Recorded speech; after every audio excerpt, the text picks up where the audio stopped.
प्रदेश में चल रहे नगरीय निकाय चुनाव में एआईएमआईएम यानी ऑल इंडिया मजलिस इत्तेहाद उल मुस्लिमीन की एंट्री हो गई है। अब एमआईएम के बड़े नेता भी इस चुनाव प्रचार में कूद गए हैं। इसी वजह से एआईएमआईएम के राष्ट्रीय प्रवक्ता वारिस पठान इंदौर पहुंचे और उन्होंने जीत का दावा किया। पत्रकारों से बात करते हुए एआईएमआईएम के राष्ट्रीय प्रवक्ता वारिस पठान ने केंद्र सरकार की तमाम योजनाओं को विफल बताया और कहा कि हमेशा गलत नीतियों का एआईएमआईएम विरोध करती रही है। उन्होंने मध्य प्रदेश में जिन शहरों में एआईएमआईएम के कार्यकर्ता मौजूद थे वहां पर चुनाव लड़ने की बात कही और कहा कि हमारे तमाम प्रत्याशी चुनाव जीतेंगे। वारिस पठान ने महाराष्ट्र के राजनीतिक संकट पर कहा कि हमारे 2 विधायक हैं। पार्टी आला कमान ने अभी फैसला नहीं किया है कि वह किसके साथ जाएगी।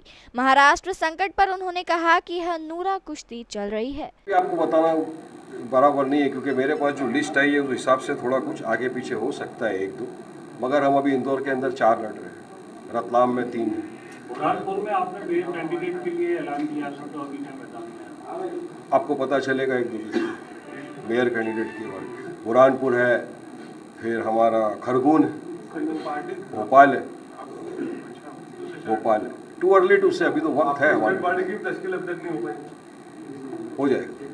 जरा फिलहाल थोड़ा सा चुनाव की तरफ तवज्जो करेंगे। कैंडिडेट है, सबके पब्लिक में जा रहे हैं, हम लोगों से मिल रहे हैं, लोगों से वार्तालाप कर रहे हैं। बताइए क्या क्या इश्यूज बात कर रहे हैं। क्षेत्र में भी आपका विरोध देखा जाता है और पिछली बार भी देखा गया था, आप जाने गए थे और आज भी हुआ है। तो क्या हुआ है आज स्टेज नहीं लगाने दिया आपको? यही तो है ना ऑपोजिशन का जो ये घबराहट है ना, इनको क्या प्रॉब्लम है। ये चाहते नहीं है कि मजलिस आए और सच्चाई बयान करे। हम आते हैं लोगों के सामने, सच्चाई बयान करते हैं।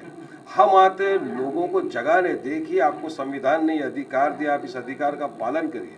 हम लोगों को संविधान के दायरे में रहकर अपनी लड़ाई लड़ना सिखाते हैं, तो ये लोगों को तकलीफ होता है।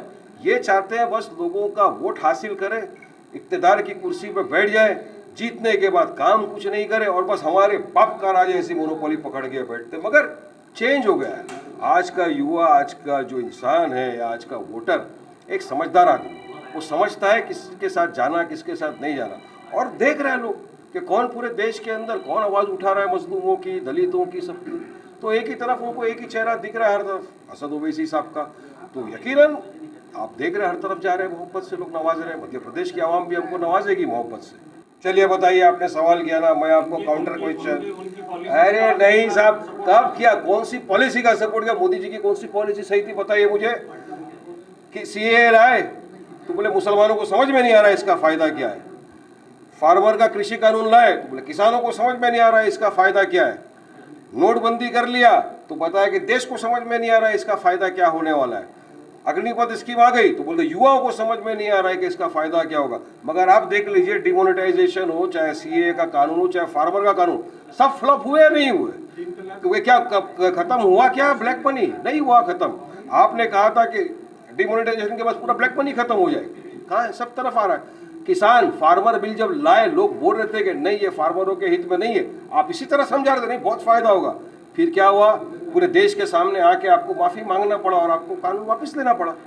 यही अग्निपथ स्कीम के अंदर भी इनको करना पड़ेगा। ये युवाओं के हित का नहीं है।